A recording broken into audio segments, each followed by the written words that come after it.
Greetings and good health. I am Dr. Jarek Asarko, a pediatric and family wellness chiropractor. This is your Lifeline to Vitality, where we discuss ways to cultivate family wellness.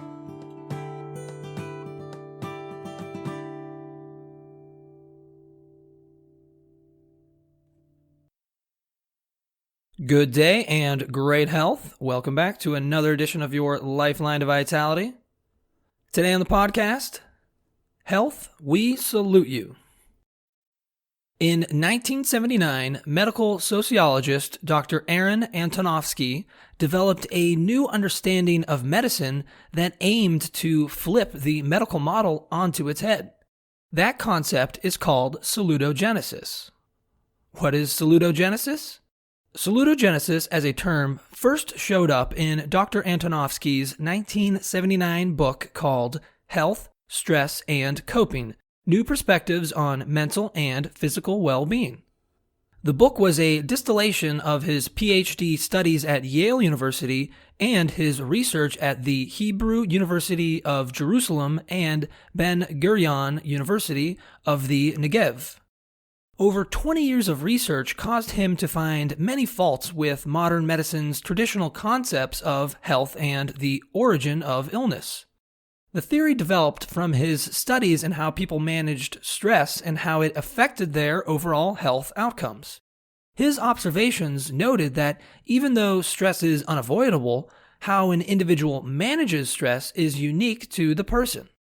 The better a person manages and resists stress, the healthier the individual is. This caused him to reject a pathogenic or disease-based model of medicine. Once he realized that health could be seen through a different lens, a different paradigm was warranted. His salutogenic model was born. Salutogenesis literally means that which gives birth to health. It is the complete opposite of pathogenesis, which means that which gives birth to disease. Pathogenesis is the foundational perspective for the conventional medical model. For example, when you are sick, medicine talks about the pathology of disease X, Y, or Z, or that a pathogen or a germ agent caused a disease. There are specialists within medicine called pathologists who study the process of disease.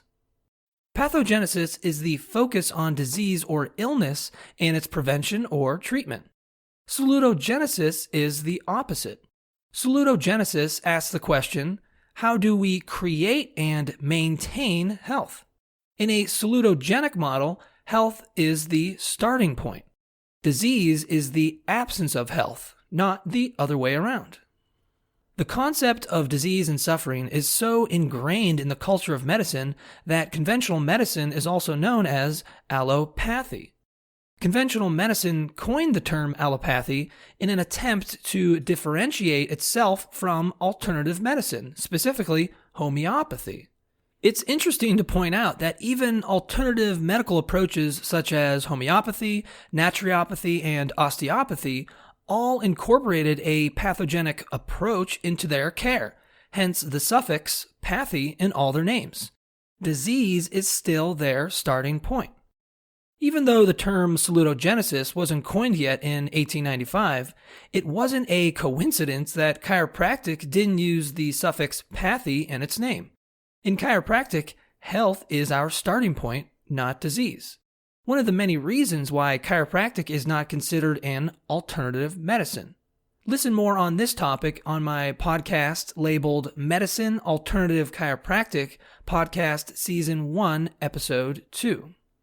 Chiropractic has always embraced the health-first mentality. Quoting Dr. Lyle Sherman, one of chiropractic's pioneers and clinical director at the B.J. Palmer Research Clinic, all down through the ages, man has been looking for the cause of disease. Have you stopped to think that maybe there is no cause for disease? That perhaps we are looking for, or should be looking for, is the cause of health? Because we know that disease is not due to the presence of something, but rather the absence of something. And that something is innate intelligence. In chiropractic, a term that is synonymous with salutogenesis is innate intelligence. Innate intelligence is the inborn wisdom of the body that regulates and maintains health. It is our innate intelligence that gives birth to our health. So what are some factors that differentiate salutogenesis from pathogenesis?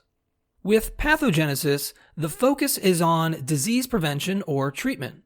Because the focus is on disease, there is an inherent feeling of fear.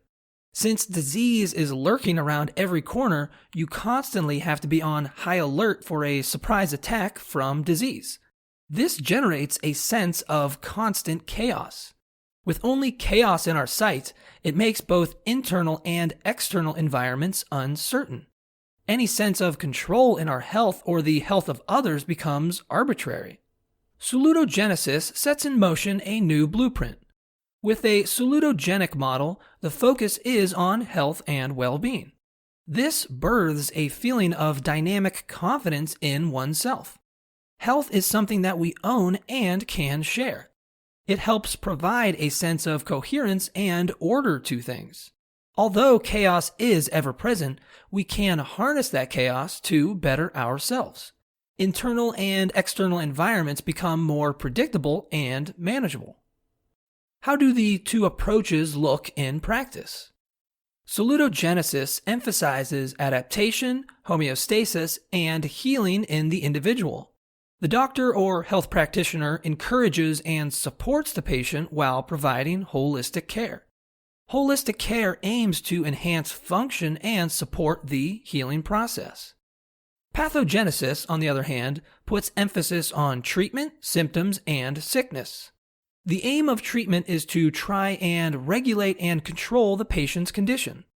It can only do this by isolating the condition and ignoring other aspects of the patient as a whole. Treatment plans involve trying to suppress symptoms. Suppressing symptoms attempts to fix the condition or try to make it better. While both models are inclusive in their approach, it doesn't make them at odds with each other. One approach is not better than the other. Thinking of them in those terms is the wrong mindset. They each bring something unique to the table. Even though they both are at the table, the salutogenic model should and needs to be at the head of the table if we wish to see a significant shift in how our health is delivered. Chiropractic care embodies the salutogenic approach completely in practice. Chiropractic care is centered on removing vertebral subluxations. Vertebral subluxations are major disruptions to optimal adaptation and homeostasis. Correcting these disruptions helps promote natural healing.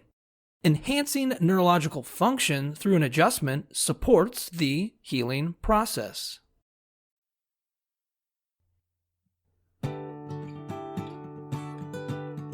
Thank you for listening. For even more information on how chiropractic can benefit you and your family, please check out my website, ohiospecific.com. That's ohiospecific.com. Until next time, remember to keep your head cool, feet warm, and your mind busy.